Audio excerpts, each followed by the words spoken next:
सत्य वचन, अमर वचन, जीवित वचन, दिव्य वचन, सत्य वचन, अमर वचन, जीवित वचन। साई दा बाबा बनी दा बाबा बगरे सा निरे सा निरे सा निरे सा निरे सा। दिव्य वचन, सत्य वचन, अमर वचन, जीवित वचन, दिव्य वचन, दिव्य वचन।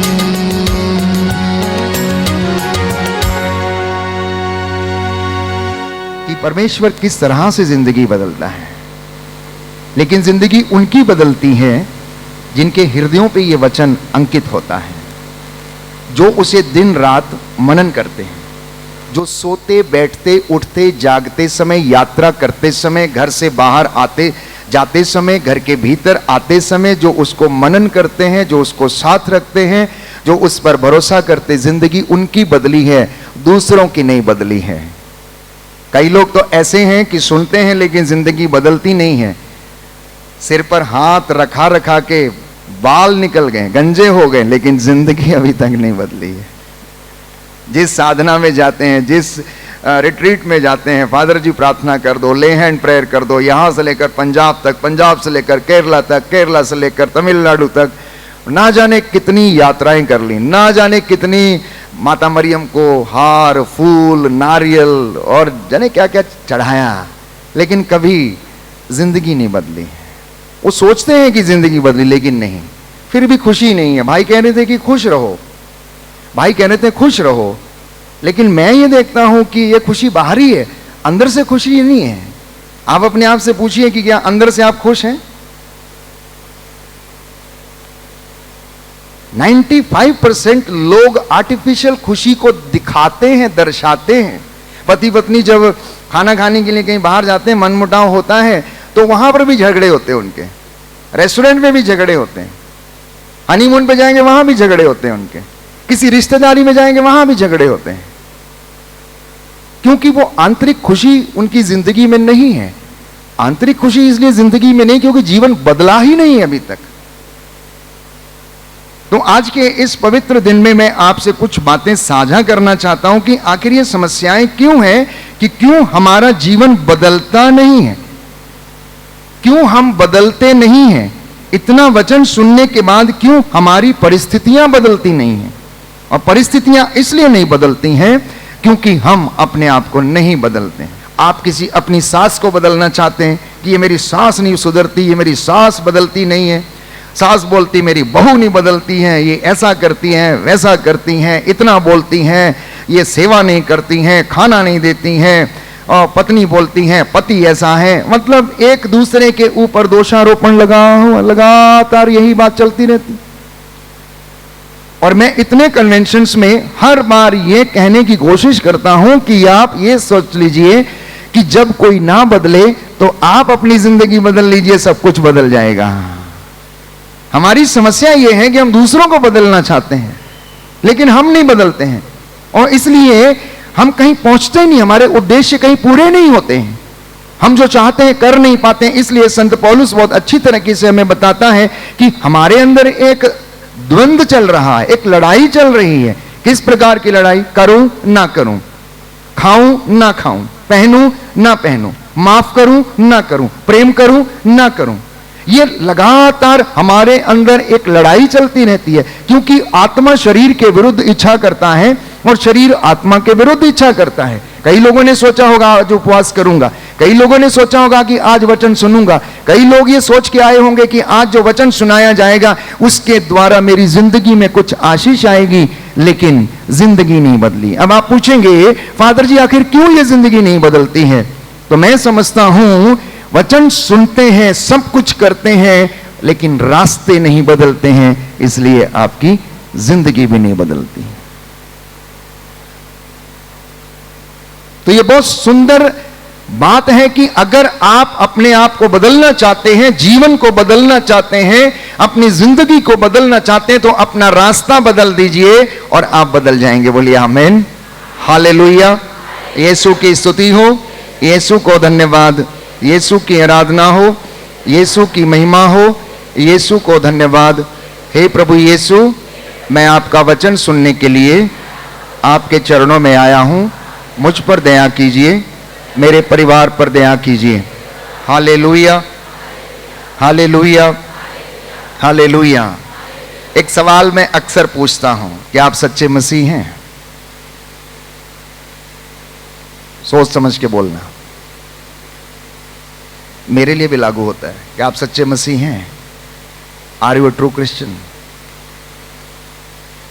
सोच लीजिए, उसके बाद मैं कुछ बोलने वाला हूं आगे, फिर शायद जवाब ना आए आपको। पूछिए पूछिए पूछिए, am I a true Christian? Am I a true follower of Jesus Christ? क्या मैं यीशु मसीह का सच्चा अनुयायी हूं? क्योंकि बाइबल ये कहती है, अगर आप मसीह के सच्चे अनुयायी हैं तो पुराना सब कुछ समाप्त हो गया है, नया शुरू हो गया है। जो मसीह में आ गया है वो नया बन गया है, वो पुराना नहीं रहा, सब कुछ समाप्त हो गया है।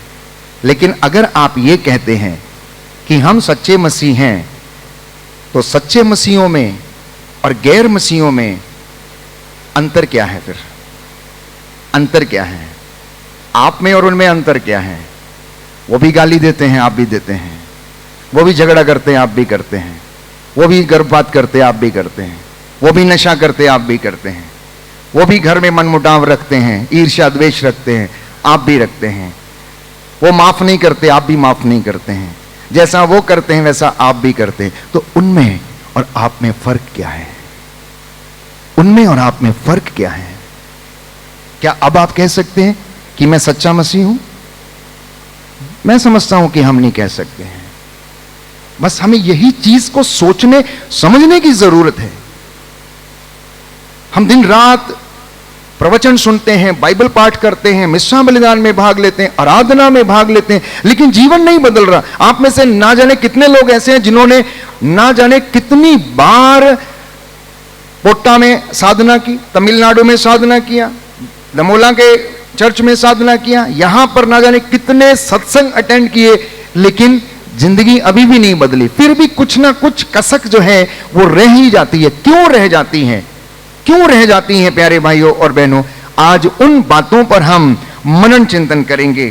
तो मैं समझता हूं कि समस्या शायद यहां से शुरू होती है। अगर आप अपने पास पड़ोस में देखें तो लोग अशांति का जीवन व्यतीत करते हैं। लोगों में झगड़ा है, मनमुटाव है, बहुत सारी बातें ऐसी हैं आज संसार में, समाज में और हमारे पास पड़ोस में। चोरी, हत्या, शोषण, धोखा, लड़ाई, मनमुटाव, ईर्ष्या, द्वेष, निंदा, एक दूसरे को मार डालने, मार काटने, फाड़ खाने वाली ऐसी जो बातें हैं इंसान के अंदर है या नहीं है? क्या आप अपने को महफूज समझते हैं इस दुनिया में या नहीं समझते हैं? मैं समझता हूं कि बहुत सारे लोग अपने को महफूज नहीं समझते हैं। रात को आप आ जा नहीं सकते, कहीं बाहर नहीं निकल सकते, आप डर लगता है कि कोई लूट ना ले, डर लगता है कोई मार ना दे, डर लगता है कि कोई ऐसा ना। आखिर क्यों? अगर आप वचन पढ़ेंगे उत्पत्ति ग्रंथ अध्याय 6 पद संख्या 12 में, तो वहां पर लिखा हुआ है, ईश्वर ने देखा कि संसार भ्रष्टाचारी हो गया है। बार बार ये वचन पढ़कर मैं सुनाता हूं। उत्पत्ति ग्रंथ से आपके लिए मैं ये वचन पढ़ूंगा कि आखिर हमारी समस्या क्या है, इस संसार की समस्या क्या है। जब मनुष्यों का पापाचरण बढ़ गया तो लिखा है उत्पत्ति ग्रंथ अध्याय 6 पद संख्या 12, ईश्वर ने देखा कि संसार भ्रष्टाचारी हो गया है क्योंकि सब शरीरधारी कुमार्ग पर चलने लगे थे। किस पर चलने लगे थे? कुमार्ग पर चलने लगे थे। कुमार्ग का मतलब क्या है? गलत रास्ते पर। जो रास्ता अच्छा नहीं था उस पे उन्होंने चलना शुरू कर दिया। ईश्वर ने नूह से कहा, मैंने सब शरीरधारियों का विनाश करने का संकल्प किया है क्योंकि उनके द्वारा संसार हिंसा से भर गया है। तो संसार हिंसा से कैसे भरा? मनुष्यों के द्वारा। क्यों भरा? क्योंकि उन्होंने गलत रास्ते अख्तियार किए। ईश्वर का रास्ता छोड़कर उन्होंने अपने रास्ते अपनाए।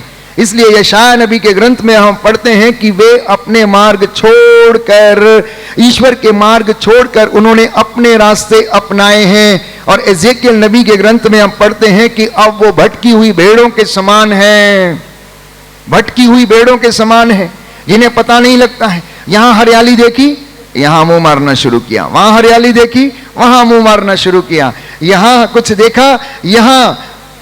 आज इंसानों की, विश्वासियों की यही गति है। शांति नहीं है, विश्वास में दृढ़ता नहीं, विश्वास पक्का नहीं हुआ प्यारे भाइयों और बहनों।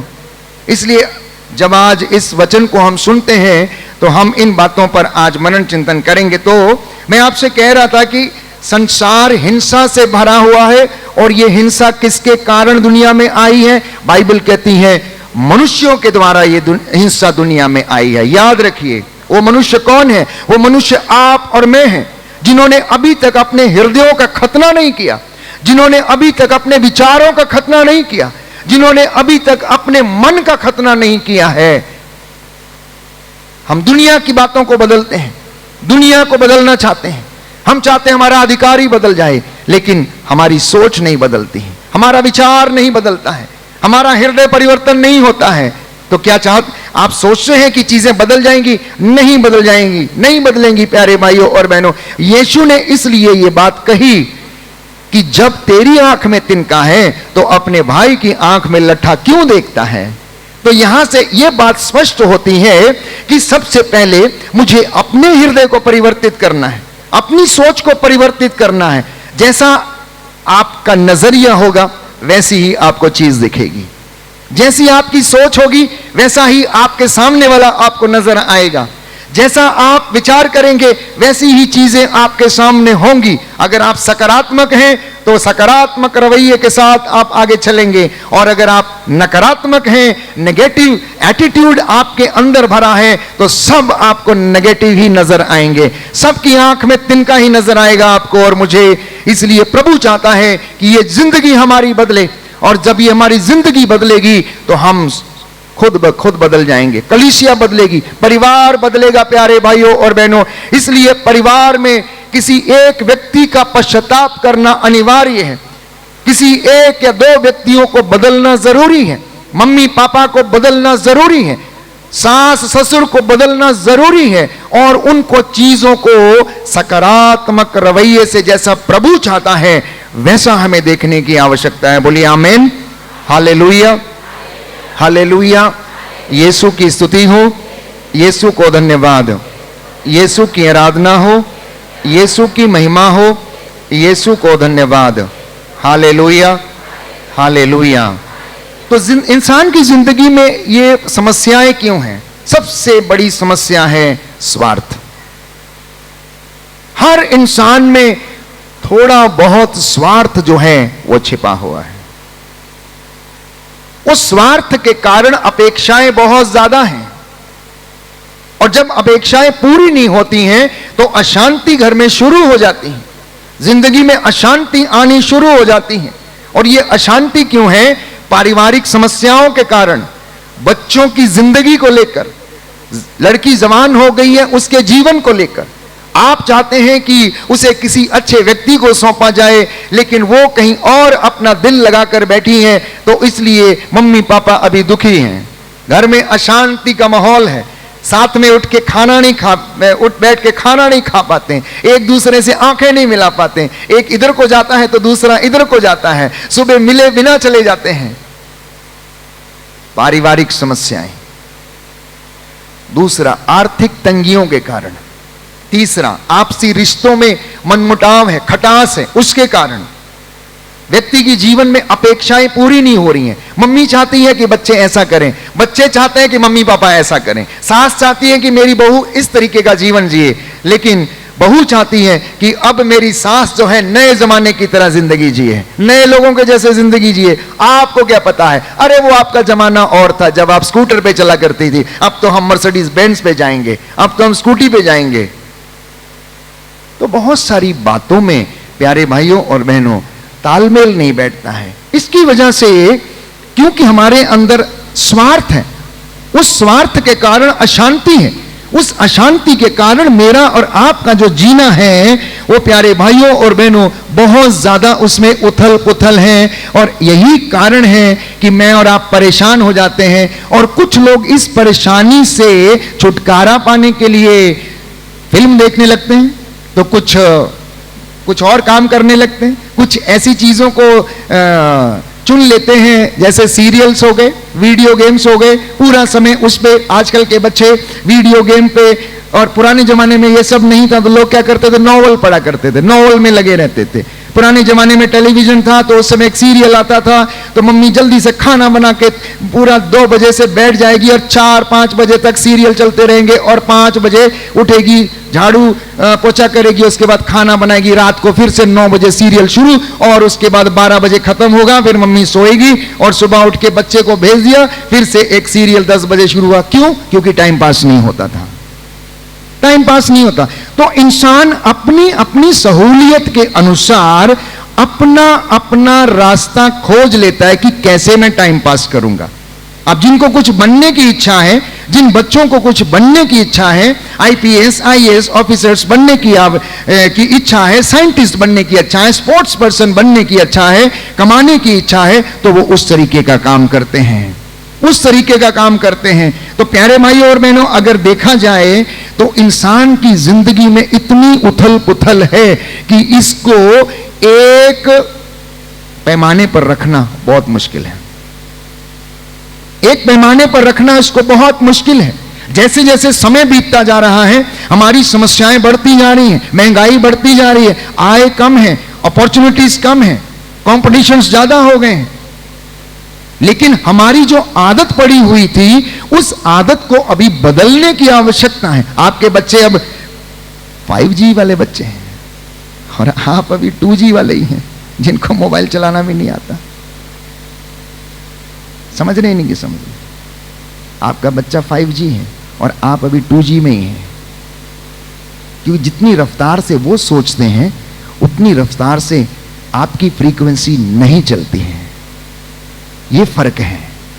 अब इसमें तालमेल बिठाना, इससे परिवारों में एकता लाना, ये आपके लिए मेरे लिए एड़ी चोटी का खेल है प्यारे भाई और बहनों। Hallelujah, hallelujah. यीशु की स्तुति हो, यीशु को धन्यवाद, यीशु की आराधना हो, यीशु की महिमा हो, यीशु को धन्यवाद। Hallelujah, hallelujah. हम में से बहुत लोग सोचते हैं कि हम बड़े हो रहे हैं। हम बड़े नहीं हो रहे हैं, हम घट रहे हैं, हम घट रहे हैं, हम घट रहे हैं। जिस दिन आपको यह समझ में आ जाएगा कि हम छोटे हो रहे हैं, उस दिन आपकी जिंदगी में खुशियां ही खुशियां आ जाएंगी प्यारे भाई और बहनों। कभी यह नहीं कहना कि मैं बड़ा हो रहा हूं, मैं बुजुर्ग हो रहा हूं, बल्कि मैं छोटा हो रहा हूं, क्योंकि मेरी जिंदगी के दिन कम हो रहे हैं। मेरे लिए स्वर्ग का या नरक का द्वार जो है सामने नजर आ रहा है। वहां पर स्वास्थ्य अच्छा है तो 70 बरस, और स्वास्थ्य खराब है तो 60 बरस। आज हमारी जिंदगी के दिन कितने हैं आप जरा सोच के देखिएगा। तो अपने मन में यह बिठा लीजिए कि आप क्या सोचते हैं अपनी जिंदगी को लेकर, कि मेरे पास केवल इतना समय बचा है और इतने समय में मैंने इतने काम करने हैं जो कि प्रभु की इच्छा के अनुसार होने चाहिए, वचन के अनुसार होने चाहिए। क्योंकि प्रभु का वचन ये कहता है, मेरे वचन आत्मा और जीवन है, यदि सावधानी से तुम इनका पालन करोगे तो तुम्हें लंबी आयु प्राप्त होगी, तुम दीर्घ आयु होगे और आत्मा के उत्तम वरदान आपको मिलेंगे। बोलिए आमीन, हालेलुया, हालेलुया। यीशु की स्तुति हो, यीशु को धन्यवाद, यीशु की आराधना हो, यीशु की महिमा हो, यीशु को धन्यवाद। हालेलुया। तो इन सारी चीजों को यदि कुल मिला के देखा जाए तो आज इंसान की जिंदगी जानते हैं कैसी है? एक तरफ पाप, दूसरी तरफ पुण्य, एक तरफ सेवा, दूसरी तरफ झूठ बोलना, एक तरफ सत्य बोलना, दूसरी तरफ झूठ बोलना, एक तरफ भलाई करना, दूसरी तरफ बुराई करना, एक तरफ प्रेम करना, दूसरी तरफ घृणा करना। अभी आपने प्रेम किया और बाहर जाके आप किसी से घृणा की बातें करते हैं। अभी आप प्रकाश में हैं तो उसके बाद आप अंधकार में रहने की कोशिश करते हैं। ये मेरी और आपकी जिंदगी है। और इसी कशमकश में इंसान प्यारे भाइयों और बहनों डिप्रेशन में चला जाता है, अपने जीवन को खो देता है, बच्चों से अलग हो जाता है, घर बर्बाद हो जाते हैं, लेकिन फिर भी हमें आंतरिक खुशी जो है वो नहीं मिलती है। और इंसानी जिंदगी में विपत्तियों का जो मूल कारण है प्यारे भाइयों और बहनों, वो है ईश्वर की आज्ञा का पालन नहीं करना, ईश्वर के वचन पर नहीं चलना। ये इंसान की जिंदगी में जो मुख्य कारण है, विपत्तियों के जो मुख्य कारण है, वो इसलिए है। दूसरी बात, अपने रास्ते चुनना और उन पर चलना, ये इंसान की जिंदगी में विपत्तियों का अपना मूल कारण है। फॉर एग्जाम्पल, मम्मी पापा जो अनुभवी हैं, बुजुर्ग जो अनुभवी हैं, अपने बच्चे से ये कहते हैं, बेटा देखो तुम्हारे लिए अभी ये उचित नहीं है कि आप ज्यादा रफ्तार वाली गाड़ी लेकर रोड के ऊपर उतरो, क्योंकि जमाना अच्छा नहीं है, गाड़ियां बहुत आती जाती। बेटा कहता है नहीं नहीं, मैं तो चलाऊंगा, मैं तो चलाऊंगा। मम्मी को पता है, पापा को पता है कि अभी ये नहीं कर पाएगा, लेकिन वो ये डिसाइड करता है कि मैं चलाऊंगा, और जाता है, एक्सीडेंट होता है, उसके बाद अस्पताल पहुंचता है। कई परिवारों में, कई जगह पर ऐसा होता है। जब कोई व्यक्ति अपना रास्ता अपने हिसाब से चुनता है तो उसे दुर्घटनाओं का सामना करना पड़ता है। हालेलुया, हालेलुया, यीशु की स्तुति हो, यीशु को धन्यवाद, यीशु की आराधना हो, यीशु की महिमा हो, यीशु को धन्यवाद। हालेलुया। तो मैंने क्या कहा, विपत्तियों का मूल कारण क्या है? ईश्वर की आज्ञा का पालन नहीं करना। संसार भ्रष्टाचारी हो गया है, किसके कारण? इंसानों के कारण, क्योंकि मनुष्य कुमार्ग पर चलने लगे हैं। तीसरा मैंने कहा, अशांति क्यों है? क्योंकि मनमुटाव है, स्वार्थ है, स्वार्थपरता है, अपने फायदे के लिए हम करते हैं, इसलिए अशांति में जीवन व्यतीत करते हैं। फिर से मैंने कहा, आर्थिक तंगी है, इसके कारण परिवार में अशांति है, अपेक्षाएं पूरी नहीं होती हैं, इसलिए जिंदगी में बहुत सारे कष्ट आते हैं। तो ये एक चेतावनी है, जब हमारी जिंदगी में दुख आता है, कष्ट आता है, तो ये प्रभु हमारी जिंदगी में एक चिन्ह के रूप में हमें दिखाता है, बेटा स्टॉप, बेटा स्टॉप, देखो, रुको, देखो और जाओ, रुको, देखो और जाओ। तो मान लीजिए, जब जिंदगी में कोई बीमारी आती है, जब जिंदगी में कोई तूफान आता है, जिंदगी में कोई महामारी आती है, जिंदगी में कोई कष्ट आता है, परिवार में कोई गड़बड़ी हो जाती है, तो समझ लेना ये ईश्वर की ओर से एक चेतावनी के रूप में मुझे और आपको दिखाया जाता है कि परमेश्वर राज्य करता है और वो चाहता है, बेटा stop, see and then go. उसकी बातों पर अमल करने का वो समय है। समय के चिन्ह को पहचानने की आवश्यकता है, समय के चिन्ह को पहचानने की आवश्यकता है। कोरोना आया, इसके पहले बहुत सारी महामारियां आई, इसके पहले बहुत सारी महामारियां आई। अब परमेश्वर ने इसको होने दिया, उसका नतीजा क्या हुआ? लोगों को, प्यारे भाइयों और बहनों, ईश्वर के वचन का, ईश्वर के अस्तित्व का एहसास हुआ कि हम उसके बगैर कुछ भी नहीं है।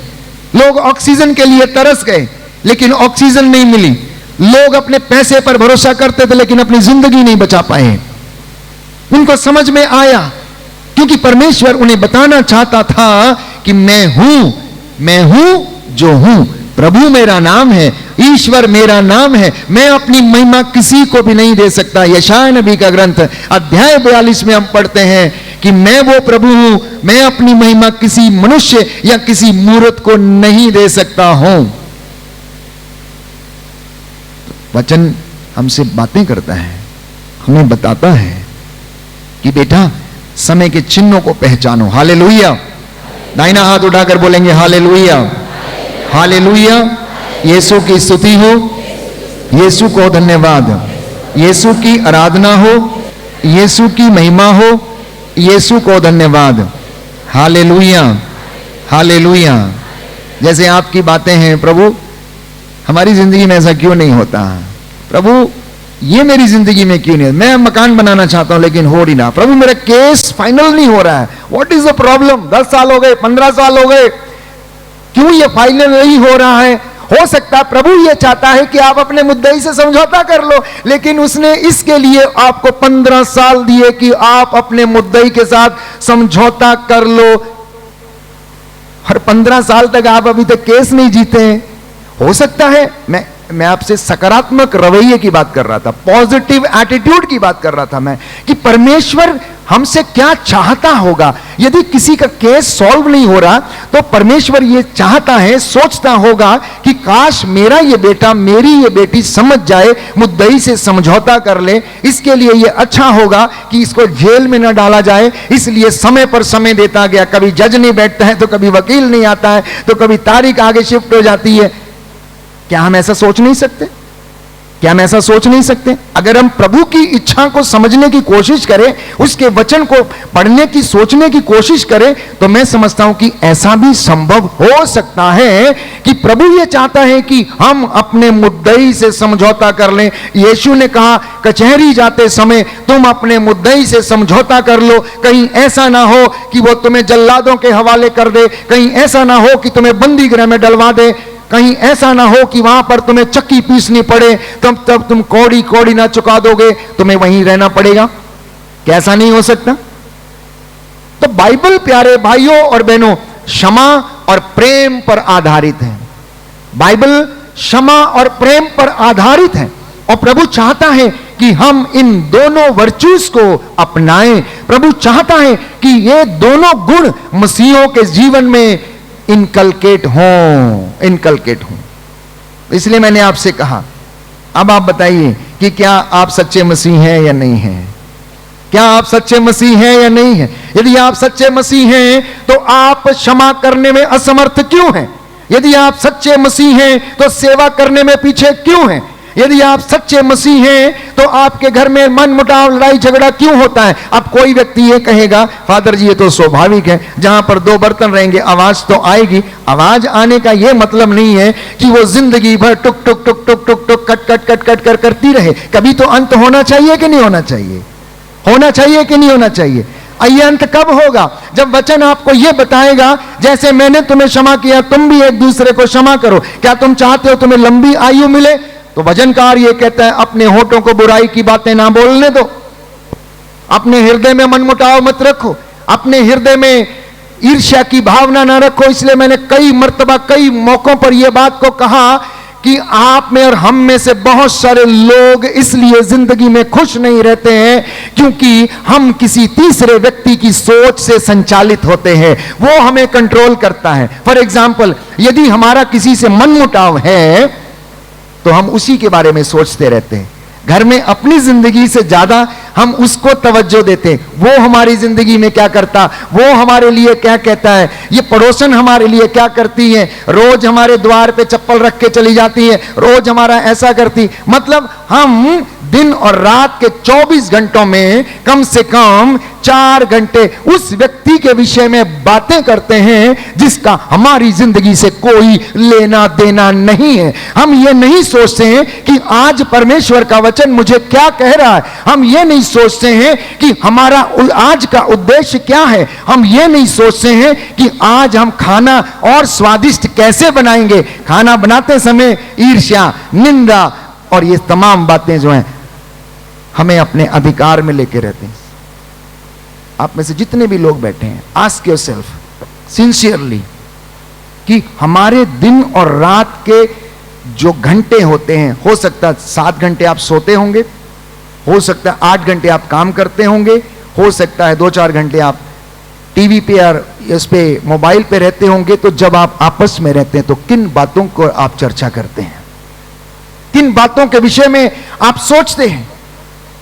मैं आपसे ये सवाल कर रहा हूं, अगर आज आपने ये जिंदगी में सोच लिया, निर्धारित कर लिया कि ये मेरी जिंदगी के लिए अच्छा नहीं है, तो आपका जीवन बदल जाएगा। बोलिए आमीन, हालेलुया, हालेलुया, हालेलुया। यीशु की स्तुति हो, यीशु को धन्यवाद, यीशु की आराधना हो, यीशु की महिमा हो, यीशु को धन्यवाद।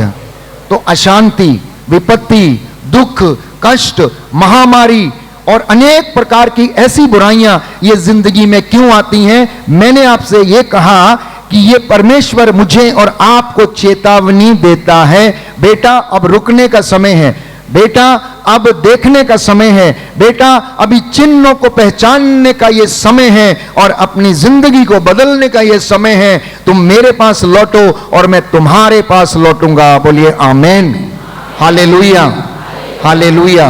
एक और बड़ी समस्या है, आप में से सब में से जो यहां बैठे हैं मैं समझता हूं विश्वासी हैं, जो वचन पढ़ते हैं, मसीह लोग हैं, जो वचन पढ़ते हैं लेकिन वचन को अमल नहीं करते हैं। मैंने कहा एग्जीक्यूट नहीं करते हैं, इधर से सुना इधर से निकाल लिया। इस हॉल के बाहर जाएंगे तो हमारी जिंदगी वैसी ही रहेगी, वैसी ही रहेगी। एक एक वचन यहां जो सुना है उसमें से कम 1% अपनी जिंदगी में लागू कर लेना, आपकी जिंदगी में बदलाव शुरू हो जाएंगे। प्यारे भाइयों और बहनों, अपनी जिंदगी के क्षेत्र में 1% यदि आपने सुधार कर लिया तो मैं समझता हूं कि वो आपकी जिंदगी का सबसे बड़ा चमत्कार होगा। आज दुनिया चमत्कार देखना चाहती है कि अंधे चंगे होते, लंगड़े चंगे हो जाएं, बीमारी चली जाए, वो जाती है प्यारे भाई और बहनों, लेकिन वो चमत्कार उस दिन सबसे बड़ा होगा जिस दिन आपका ये पुराना जीवन बदल जाएगा और आप नए बन जाएंगे, नए तरीके से सोचने लगेंगे, नई दृष्टि से देखने लगेंगे। ईश्वर के प्रेम और उसकी लंबाई, उसके प्रेम की लंबाई, चौड़ाई और गहराई को जब आप अनुभव करने लगेंगे, वो आपकी जिंदगी का सबसे बड़ा चमत्कार होगा। प्यारे भाइयों और बहनों, वो आपकी जिंदगी का चमत्कार होगा। जिस वचन को सुन के संध्या के समय 3000 लोगों का मन परिवर्तन हुआ, उन्होंने ईसा का नाम का बपतिस्मा ग्रहण किया, यह वचन वही था जो आज मैं आपको सुना रहा हूं यीशु के नाम पर, कि यीशु जिंदा है, वो जी उठा है, ईश्वर ने उसे मुर्दों में से जिलाया है। यह हमारे ईस्टर का आनंद है कि हमारा प्रभु जिंदा है। उसे मारा गया, लताड़ा गया, सूली के ऊपर उसको लटकाया गया, उसके हाथ पैरों को कीलों से छेदा गया, क्रूस पर उसे ठोका गया, लकड़ी के काट पर उसे लटकाया गया। प्यारे भाइयों और बहनों, धरती के गर्भ में उसे रखा गया, लेकिन धरती ने कहा तू तो मेरा है ही नहीं, तू तो मेरी मिट्टी का है ही नहीं, तेरी जगह यहां पर है ही नहीं, इसलिए मैं तुझे अब 3 दिन से ज्यादा अपने अंदर अपने पास नहीं रख सकती हूं, तेरी जगह जहां पर है तू वहां जा। उसने अपना मुंह खोल दिया, कब्र ने अपना मुंह खोल दिया, बोली मैं नहीं रख सकती। लेकिन यीशु का अधोलोक में जाना इसलिए अनिवार्य था ताकि इस दुनिया में उनके रहते रहते कोई छूट ना जाए। वो गए और मृतकों को भी सुसमाचार सुनाया उन्होंने।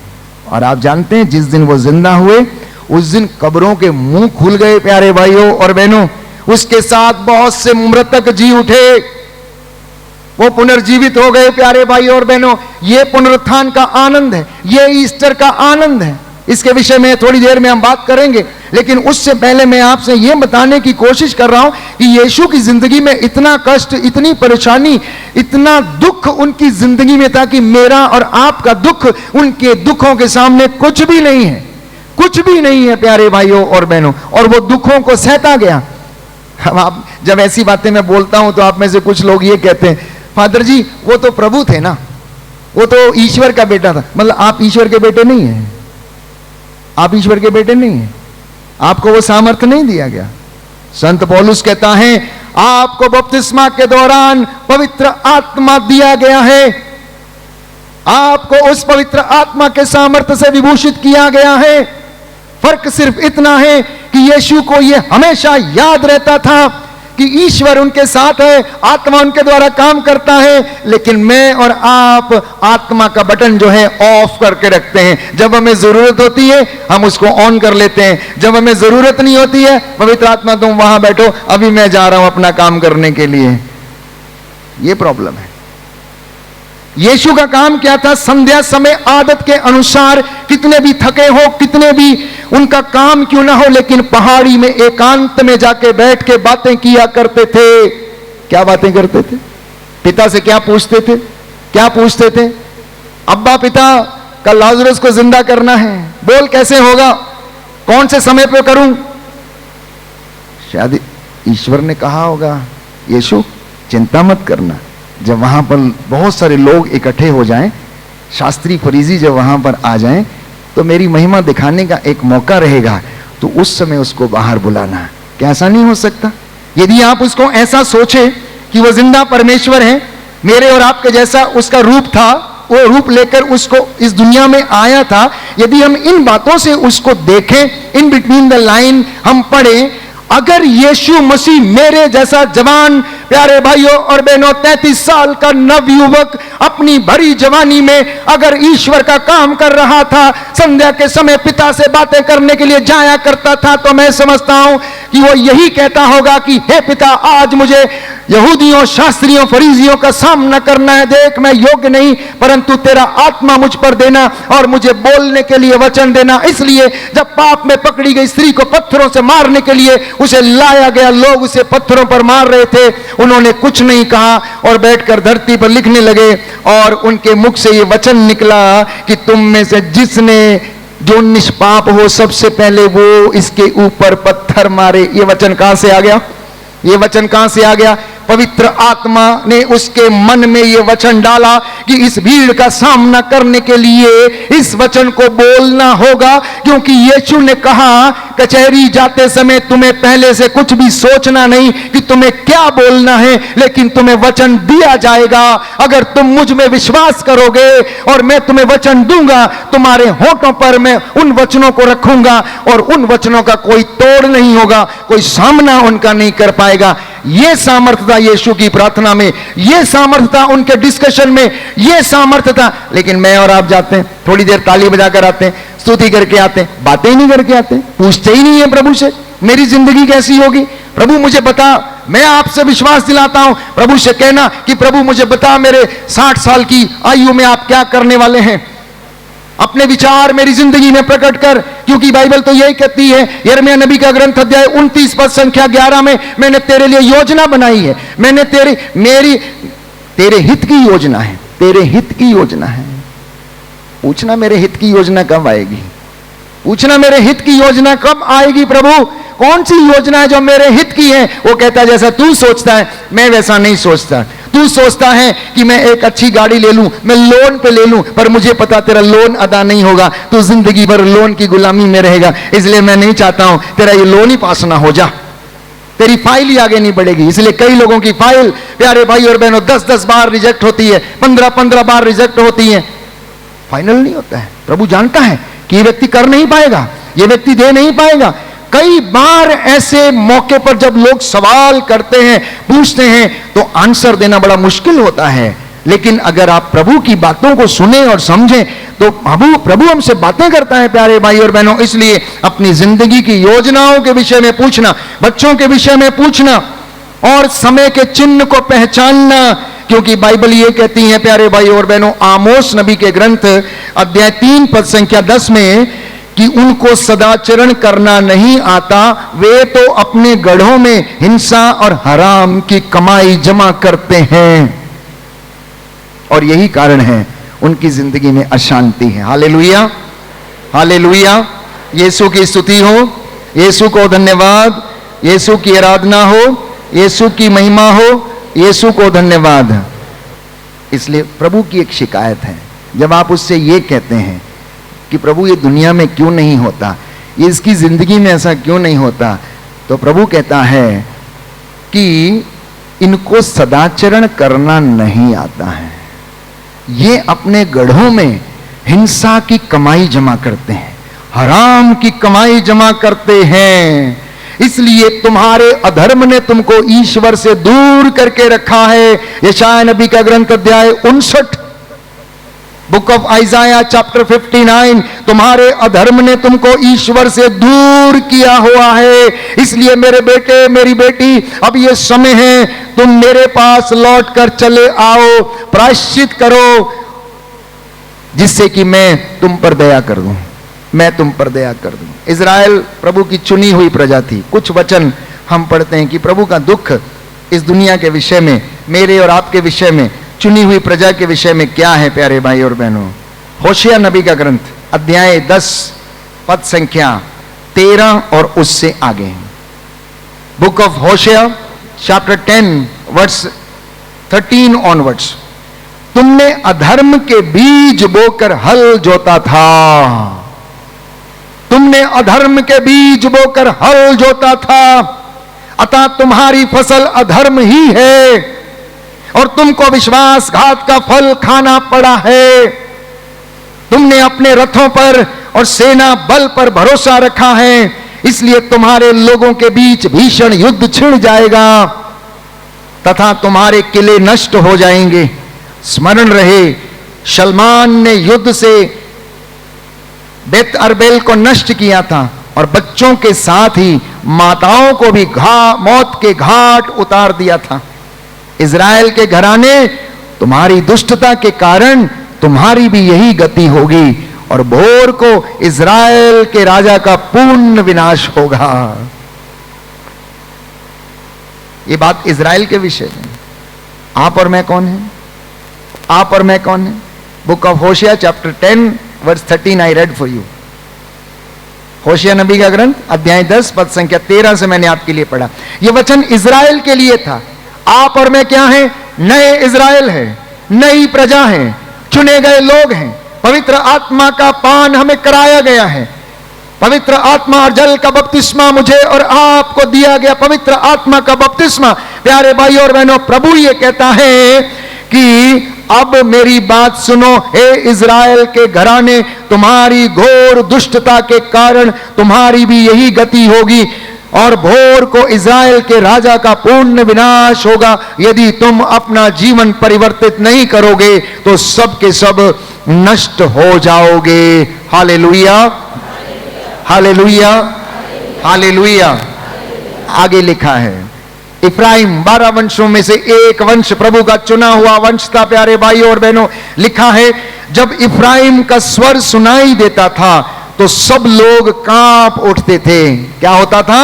जब इफ्राइम का स्वर सुनाई देता था तो लोग उसका नाम सुन के कांप उठते थे, क्योंकि वह तो महान ही था, किंतु बाल देवता की पूजा करके उसने अपराध किया और इससे वह मृत्यु को प्राप्त हो गया और वह उनका पाप बढ़ता ही जा रहा है। वे ढली मूर्तियां, मनुष्यों की कृतियां बनाते, चांदी से कुशल कारीगर उन्हें गढ़ते हैं। वे कहते हैं इनकी पूजा करो। मनुष्य बछड़ों को, मूर्तियों को चूमते, इसलिए वे प्रातः काल के कोहरे की तरह और ओस की बूंदों की तरह लुप्त हो जाएंगे। खलिहान में उड़ाए गए भूसे के समान या खिड़की से निकलने वाले धुएं के समान, कहता है, विलीन हो जाएंगे। ओ इफ्राइम, तुझे मैंने चलना सिखाया। ओ यूदा, जब तू मां की गोद में खेलता था तब तुझे मैंने संभाला। देख, मैं तेरे बाल पक जाने तक ऐसा ही करूंगा। हे इज़राइल, हे यूदा, मैंने तेरे साथ कौन सी ऐसी नाइंसाफी की थी जिसका तूने मुझे यह सिला दिया कि तू मुझे छोड़कर इन तमाम चीजों की, सृजित वस्तुओं की पूजा करने लगा? मुझे बता। यह परमेश्वर का, प्यारे भाइयों और बहनों, दुख था जो इफ्राइम से और आपसे और मुझसे आज वो पूछता है कि मैंने तुम्हारे साथ ऐसा क्या किया है जिसका तुमने मुझे यह सिला दिया है? ये डालियां कितनी सुंदर थी, ये डालियां कितनी पवित्र थी, ये डालियां कितनी अच्छी थी, इनके फल इतने कड़वे क्यों हैं? जबकि परमेश्वर ये चाहता है, मलाकी के ग्रंथ अध्याय 2 पद संख्या 14 में लिखा हुआ है, परमेश्वर दंपतियों से धर्मी संतति की उत्पत्ति चाहता है। आप वचन में पढ़ेंगे अध्याय 2 पद संख्या 14 से लेकर 16 तक, तो उसमें प्रभु का वचन स्पष्ट करता है कि परमेश्वर, प्यारे भाइयों और बहनों, तलाक से घृणा करता है। दंपतियों से क्या चाहता है? वो आपके और आपकी पत्नी के बीच जो युवावस्था में ब्याही गई आपके साथ, वो क्या है? आपका साक्षी है। और वो चाहता है कि आप एक धर्मी संतति उत्पन्न करें, क्योंकि उसने एक सुंदर लता लगाई, बाइबल कहती है, उसने एक सुंदर लता लगाई जो उसे बहुत प्रिय थी, जो बड़ी हो गई।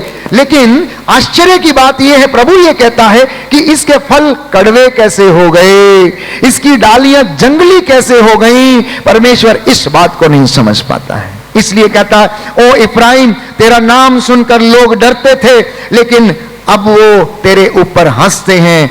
आगे परमेश्वर कहता है, हे इफ्राइम, पद संख्या 12 में, होशिया नबी का ग्रंथ अध्याय 13 पद संख्या 12 में, इफ्राइम के अपराधों की गठरी बांधी हुई है, उसके भंडार पापों से भरे हुए हैं, प्रसव पीड़ा शुरू हो गई, किंतु मूर्ख शिशु को समय का क्या पता है, वह बाहर निकलता ही नहीं। क्या मैं फिरौती चुकाकर अधोलोक के वश से उन्हें बचाऊं? क्या मैं मृत्यु से उनका उद्धार करूं? काल, तेरी महामारियां कहां हैं? अधोलोक, कहां है तेरा विनाश? मेरा तो कलेजा पत्थर हो गया है। इफ्राइम नरकुल झुरमुट के बीच फले फूले तो सही, किंतु पुरवाई बहेगी उजाड़ से प्रभु ईश्वर की सांस, उसके झरने बंद हो जाएंगे, उसके सोते सूख जाएंगे, उसका समस्त धन वैभव जो है वो लुट जाएगा अगर इफ्राइम अपना जीवन नहीं बदलेगा। विश्वासी अगर अपना जीवन नहीं बदलेगा, मसीह यदि प्रभु की वाणी पर ध्यान देकर नहीं चलेंगे, तो इसी तरह इफ्राइम के समान वो भी नष्ट हो जाएंगे। नरकुल जानते हैं क्या होता है? नदी के किनारे एक पानी वाला पौधा उगता है, जिस बहुत लंबा होता है लेकिन अंदर से खोखला होता है। जब हवा आती है तो वो क्या करती है, उसका सिर जो है नीचे झुक जाता है, क्योंकि उसके अंदर अपना कोई स्ट्रेंथ नहीं होता।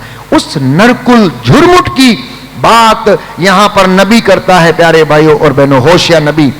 तो मैं और आप वही इफ्राइम है, वही इज़राइल है, वही यूदा है, जिन्हें आज परमेश्वर का वचन सुन के अपने मन को फिराने की आवश्यकता है। हालेलुया, हालेलुया, यीशु की स्तुति हो, यीशु को धन्यवाद, यीशु की आराधना हो, यीशु की महिमा हो, यीशु को धन्यवाद।